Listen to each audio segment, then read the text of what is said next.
সূর্যদেবের দেখা নেই। অনেক সকাল সকাল উঠেছি আর সূর্যদেব এখনো ওঠেনি, যদিও সূর্য পেছন দিকে উঠবে। আর এদিক থেকে দেখা যাচ্ছে বাইরেরটা, তাই দেখিয়ে দিচ্ছি।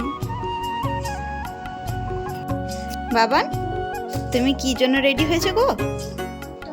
কি হবে? এদিকে তাকিয়ে বলো, কি হবে? লাড্ডু ভাই পুজো হবে? আচ্ছা, তো চলো উপরে চলো।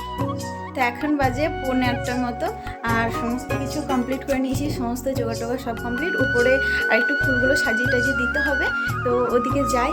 আর আমি এইভাবে রেডি হয়েছি, আজকে একটা শাড়ি পরে নিয়েছি, যাতেই হোক মানে একটা পুজোর দিন। তো চলো, সবাই এখন রেডি হচ্ছে আর দেখতে থাকো, আশা করছি তোমাদের ভালো লাগবে। না, এগুলো করলাম, নিজে নিজেই করলাম, হয়েছে ভালো। আজ যে এত কিছু আয়োজন, এত কিছু আড়ম্বর, সমস্তটাই আমার লাড্ডু সোনার প্রতিষ্ঠার জন্য।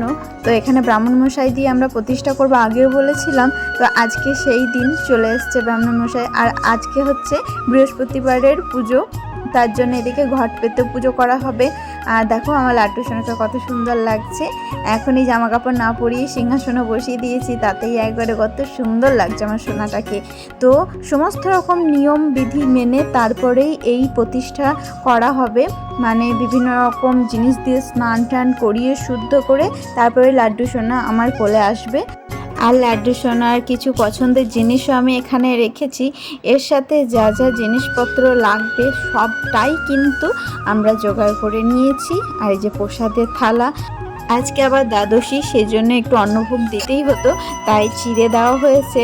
আর পারলে তো বিভিন্ন রকম অন্ন দিয়ে আর বিভিন্ন রকম সবজি সহযোগে এই পুজোটা করাই যায়, কিন্তু আমরা সেরকমভাবে অত কিছুও জোগাড় করতে পারিনি, নিজেদের সামর্থ্য মতোই করেছি যা করার।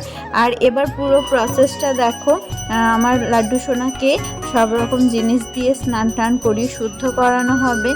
তো তোমরা পুরো ভিডিওটা দেখতে থাকো, আশা করছি তোমাদের ভালো লাগবে। মনে হবে যে একই পুজো, কিন্তু সমস্তটাই দিলাম। যারা প্রথমবার গোপাল আনবে ভাবছো বাড়িতে, আর ব্রাহ্মণমশাই কেমনভাবে পুজো করে প্রতিষ্ঠা করছে, সেটাই তোমরা দেখতে পাবে এখানে।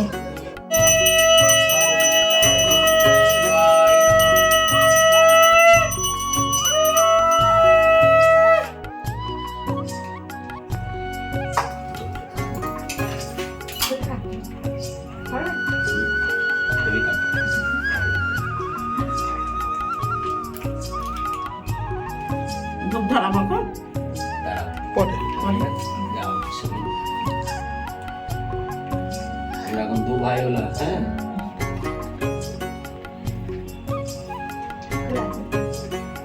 ও গীত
লাড্ডু সোনা স্নান টান হয়ে যাওয়ার পর ব্রাহ্মণমশাই একটু জামাটা পরাতে চাইছিল, তো প্রথমে বুঝতে পারছিল না কেমন করে পরাবে, তাই আমাকেই দিয়ে দিল যে আমি যেন ভালো করে জামাটা পরিয়ে একবারে সাজিয়ে গুজিয়ে রেডি করে দিই।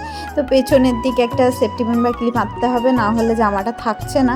পরে আমি একটা বেল্ট বানিয়ে দেবো। তো এখন আপাতত সেফটি পিন দিয়ে কাজটা চালিয়ে নিই, আর এমনভাবে আঁটবো যেন লাড্ডু সোনা কোনো কষ্ট না হয় সেরকমভাবেই। তো দেখো একদম রেডি হয়ে গেছে, সমস্ত রকম গয়নাগাটি পরে একদম খুব সুন্দর লাগছে, তাই না আমার সোনাটাকে? তো এইভাবে একবারে পাকড়ি টাকড়ি পরিয়ে আর মিটি করে হাসছে, দেখো তোমাদেরকেও দেখছে আর হাসছে, কত সুন্দর লাগছে দেখতে, মানে চোখই ফেরানো যাচ্ছে না। আর এদিক দিয়ে তো বাকি পুজোটা হচ্ছেই, কারণ আজকে তো আজ ঘটের পুজোও হবে, আমাদের বাড়িতে লক্ষ্মীনারায়ণ আছে সেহেতু। আর এই যে পঞ্চামৃতটা আছে, মানে স্নান করার পর যেটা হয়েছে সেটা এবার আমরা সবাই চাঞ্জল হিসেবে গ্রহণ করব। আর এরপরে মালা পরানো পালা। তো এখানে ঠাকুরমশাই আমাকেই বলছে যে মালাটা যেন আমি পরিয়ে দিই, আর এদিকে আমাদের গোমাতাকেও দিয়ে দেওয়া হলো, কারণ লাড্ডুর সাথে তো গোমাতা থাকবেই। আর আমি একে একে বলে দিচ্ছি যে কী আমি জিনিস নিয়েছি, না হলে তো ঠাকুরমশাই বুঝতে পারবে না যে আমি কী নিয়েছি। তো এদিকে পাখাটা দেওয়া হচ্ছে, ময়ূর পাখাটা, তো ওটাও লাড্ডু সোনার কাছে রেখে দেওয়া হলো। এবার দেখো মালাগুলো পরানো পালা, তখন এবার আমাকে বলছে যে তুমিই পরিয়ে দাও, তাই আমি একে একে সব পরিয়ে দেবো। তা আমি এখানে এবার লাড্ডু সোনাকে প্রথমে পড়াচ্ছি, তারপরে একে একে আমি ঘটে দেব, তারপরে আমাদের ভোলে বাবাকে দেব, আর লক্ষ্মীনারায়ণকে তো অবশ্যই দেবই। আর এই মালাগুলো কালকে আমি নিজের হাতে তৈরি করেছি, কারণ মালাতে যে দড়িগুলো গাঁথা থাকে, তো বলে যে সেই দড়ি দেওয়া মালা পরাতে নেই ভগবানকে, ওই জন্য সব ফুলগুলো খুলে টুলে আবার আমি বাড়িতে সুতো দিয়ে ভালো করে মালাটাকে গেঁথেছি। তো কালকে রাত জেগেই এগুলো করেছি, দেখো কত সুন্দর লাগছে, দেখো আমার লক্ষ্মীনারায়ণকেও। তো ভিডিওটা আমাকে সৌমেন পেছন থেকে করে দিচ্ছিল। আর এদিকে বাবানের মজা দেখো, কেমন ঘন্টা বাজাচ্ছে।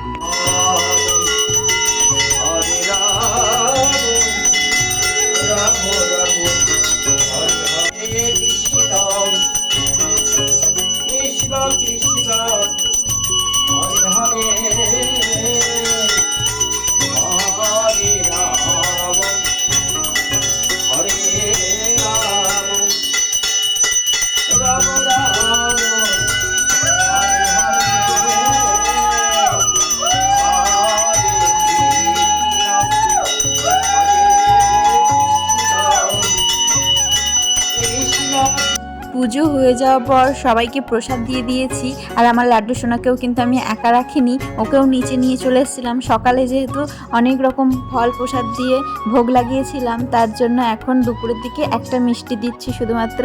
তো বেশি খাওয়া হয়ে গেছে আর কি লাড্ডু সোনার আগেই, তো হালকা করে খাবার এখন সারবে, তারপরে ওকে আমি এখন ঘুম পাড়িয়ে দেবো। তো এই মিষ্টিটা প্রসাদ হিসেবে দেখো এই দুটো ছানাকে দেব, ওরা তো একবারে মানে অপেক্ষায় বসে আছে কখন লাড্ডু সোনা খাবে, তারপরে সেই প্রসাদটা ওরা খাবে।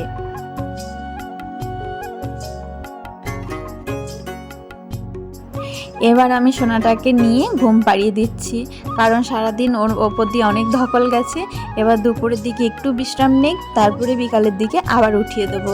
আর ওর বিছানাটা কোথায় করেছি দেখবে, এই যে এখানে ওর বিছানাটা করে দিয়েছি, এই তাকের মধ্যে এই যে বালিশ টালিশ দিয়ে সব কিছু সাজিয়ে দেবো।